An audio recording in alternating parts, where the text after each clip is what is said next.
बिलासपुर जिला के मस्तूरी में एक गांव फेर बिजली विभाग के कर्मचारी मन के गड़बड़ी उजागर हुई से। दरअसल मस्तूरी बिजली विभाग के वितरण केंद्र में जेई के पद में पदस्थ प्रिया अमले के 4 लाख के घोटाला आगू आए हैं। आरोपी प्रिया अमले मेर क्षेत्र के 42 गांव के प्रभार रही से, जहां लोगन के घरेलू कनेक्शन ला कृषि कार्य के कनेक्शन बतावत हुए आरोपी यह 42 लोगन के कनेक्शन में कुल 4 लाख रुपया के घपला करे है।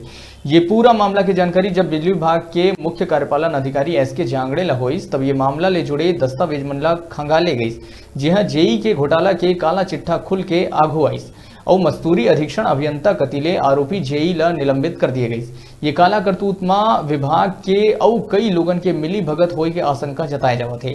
एक पहली घलो क्षेत्र के बिजली विभाग एक पैत सुर्खी में रही से, जब पचपेड़ी क्षेत्र के जम्मो उपभोक्ता मन के बिजली बिल 4 गुना बढ़ के आए रही से, जिमा विभाग के जिम्मेदार बाबू की गलती रही से।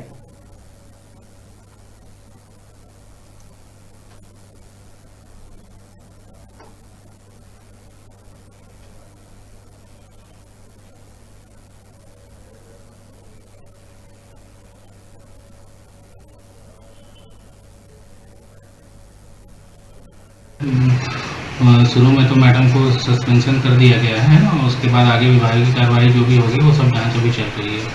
ठीक है, जांच में जो भी मिल आ जाने पर उसके हिसाब से फिर और उनको जो भी आगे की कार्रवाई की जाएगी हमारे द्वारा, है ना।